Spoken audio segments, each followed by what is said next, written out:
Les GES sont présents en petite quantité dans notre atmosphère. Mais, à cause de l'industrialisation et de l'utilisation massive des combustibles fossiles, les hydrocarbures, charbon, gaz et pétrole, leur concentration ne cesse de croître. Les gaz à effet de serre, dangereux? À quel niveau?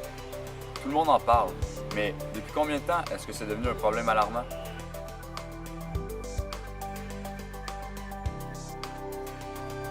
En 1800 se termine l'ère pré-industrielle. La concentration de CO2 dans l'atmosphère est d'environ 290 parties par million. L'utilisation de charbon et la déforestation durant la révolution industrielle signifient le début de l'émission anthropique massive.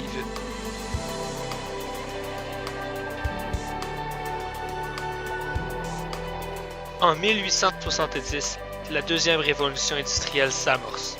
La croissance de la population s'accélère. C'est le début de l'électrification.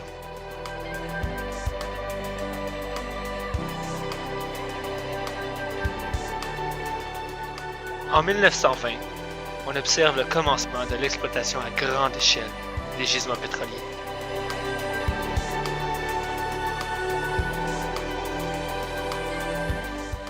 En 1930, c'est la première observation d'un réchauffement climatique à l'échelle mondiale depuis la fin du 19e siècle. En 1938, un ingénieur suggère que le réchauffement planétaire est dû au dioxyde de carbone.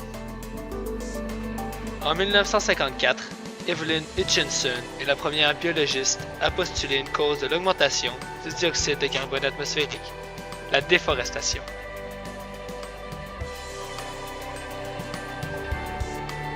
En 1956, on découvre que l'ajout de dioxyde de carbone dans l'atmosphère affectera l'équilibre radiatif, ce qui est le bilan énergétique de l'énergie perdue et reçue.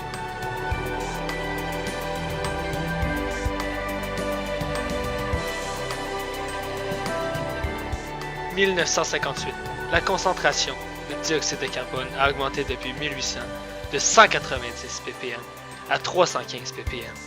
Celle-ci va en augmentant, ce qui est des plus alarmants. C'est également à ce moment que les biologistes et les scientifiques commencent réellement à s'inquiéter.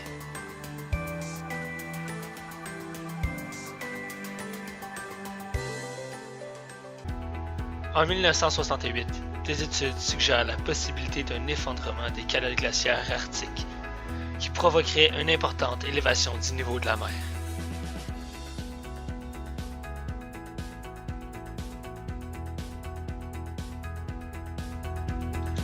En 1988, le groupe d'experts intergouvernemental sur l'évolution du climat est mis sur pied.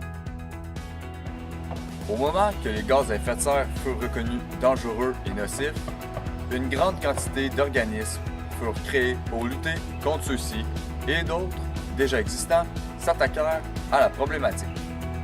Greenpeace, CCFD, Terre solidaire en sont de bons exemples.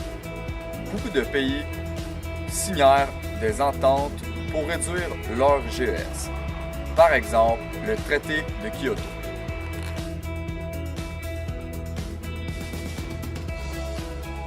En 1997, le protocole de Kyoto est signé. Les pays se mettent en accord pour réduire leurs émissions de gaz à effet de serre de 6% par rapport au niveau de 1990.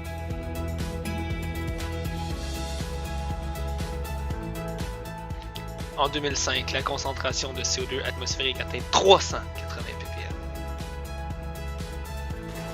Bref, les GES sont dangereux et ne cessent d'évoluer. Nous sommes maîtres de notre destin, car nous nous sommes tirés dans le pied. Par contre, il n'est jamais trop tard et nous pouvons tout changer, nos habitudes de vie, pour rendre notre planète plus verte.